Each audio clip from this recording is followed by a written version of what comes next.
And welcome to Rock and Metal Invasion. My name is Steve.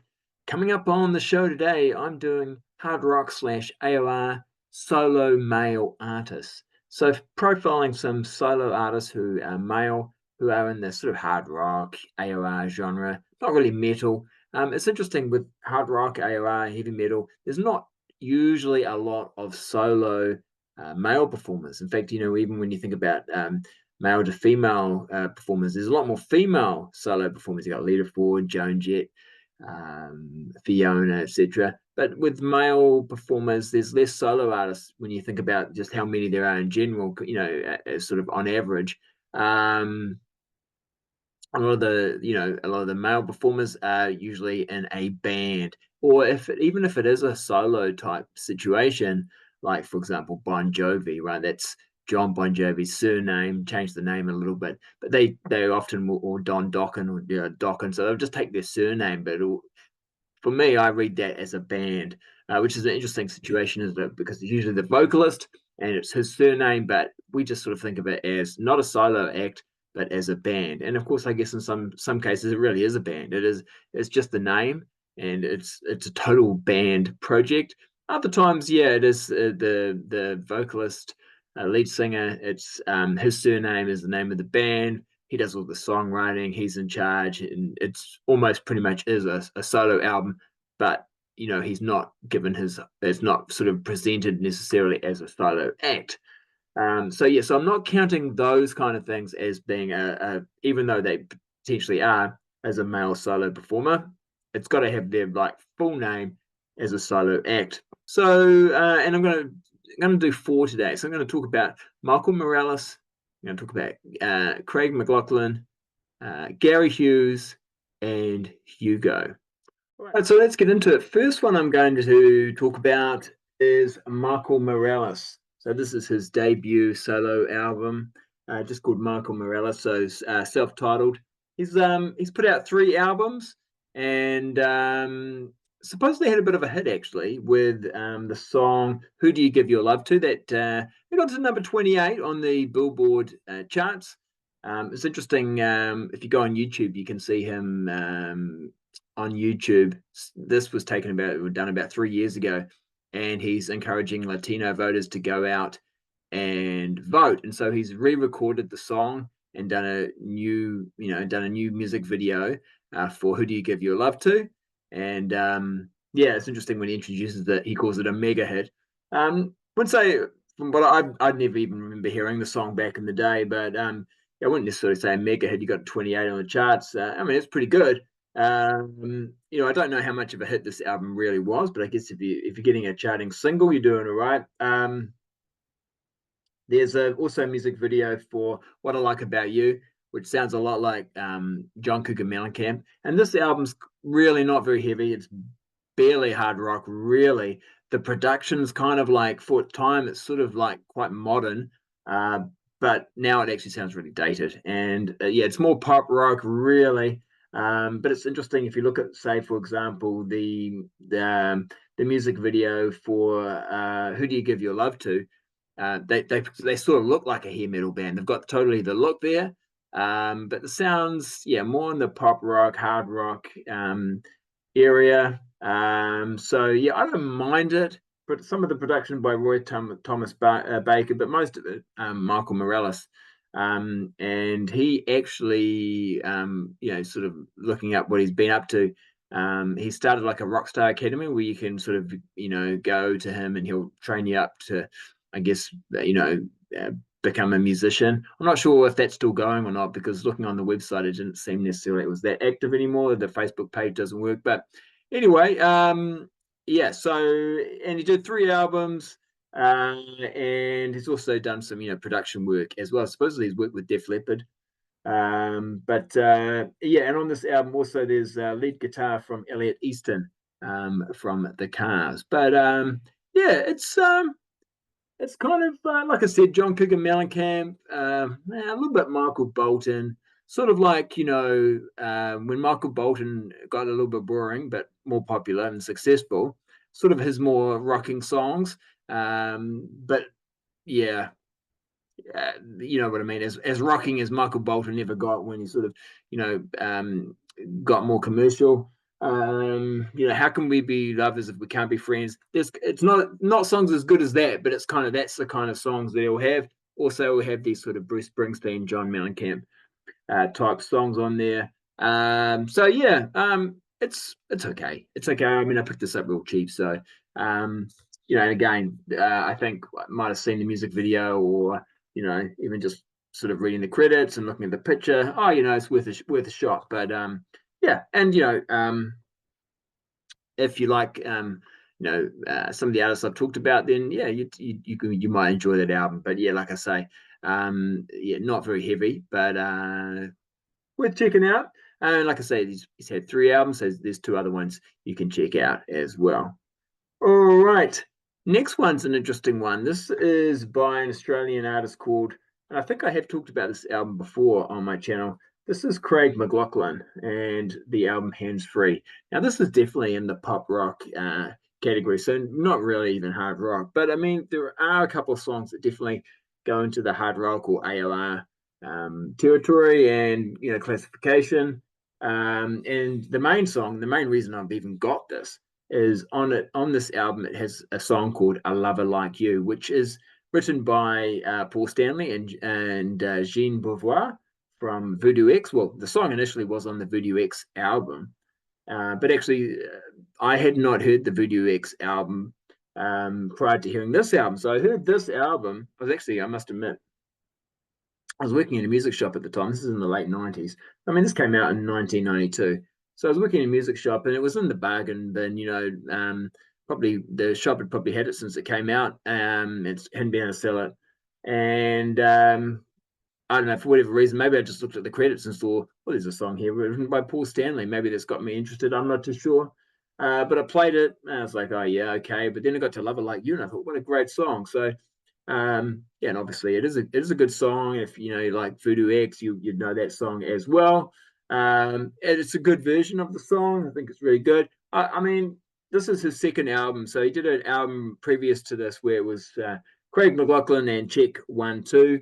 Uh, yeah, so that's the album previous. That's even more pop probably. I haven't really heard it, but from what the singles I heard and so forth. There's another song on here. I think, yeah, I Want Your Heart, which is actually kind of rocks a little bit. That's not too bad. But yeah, I wouldn't say he's the world's greatest singer, but and I'm not sure how much musical ability he's got. Although I will say, if you look at the song credits, he has done most of the songwriting on this album. There is a cover song, so I Hear You Knocking, which is the Dave Edmunds song. Well, I don't think Dave Edmunds did it originally, but he's probably most famous for that song. But yeah, otherwise, yeah, he's contributing songwriting to all the other songs pretty much, apart from again and the other song, "I Love It Like You." And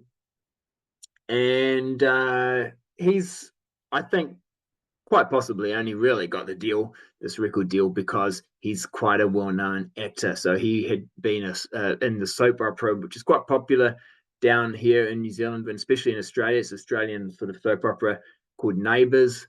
And he's been an actor and gone on and done musicals as well and so forth, and been in TV shows. Got himself in a little bit of legal problem a few years ago, some accusations, which I'm not going to get into on this channel, sort of were leveled at him. So he's been a bit quiet on the sort of looking at his sort of what he's been up to recently. Not a lot of acting or anything like that, but there we go. So yeah, that's I do have that album in my collection. It's quite interesting. I got it on vinyl. I think it's a '92 release, so it wasn't easy to get these albums on vinyl in 1992. But yeah, I do have a copy of that. And also, it is interesting. He says here, a big thanks to Paul Stanley for taking the time and trading licks with someone who still proudly plays his Kiss records real loud. So he's obviously was a Kiss fan, or sounds like it anyway. And so was happy to get a song written by Paul Stanley on his album. All right. So next one I talk about is Gary Hughes. Now, again, good to have this on vinyl, because this is an easy one to get on vinyl. This is his debut solo album, although it's a little bit confusing, because there's also an album called Big Bad Wolf, which is only released on CD, which also has most of these songs on it. But yeah, so and there's different versions. So like this is the vinyl version. I think this is a Korean pressing actually. But yeah, vinyl, but the CD version has pretty much the same songs, but some slightly different ones.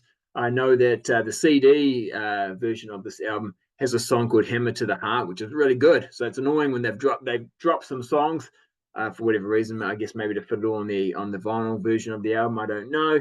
So they missed that one, which was a bit of a shame because it's really good. But the two best songs, "Some Kind of Evil" and "Only True Love Lasts Forever." This is like really good AOR hard rock. It's fantastic stuff. I mean, Gary Hughes, probably for those who have heard of him, would know him from the band 10. And they've put out about 16 albums now, and they sound really good. Again, a band though that's on my I've got to get around to giving them a good listen. Just haven't really had a chance to really, get into them.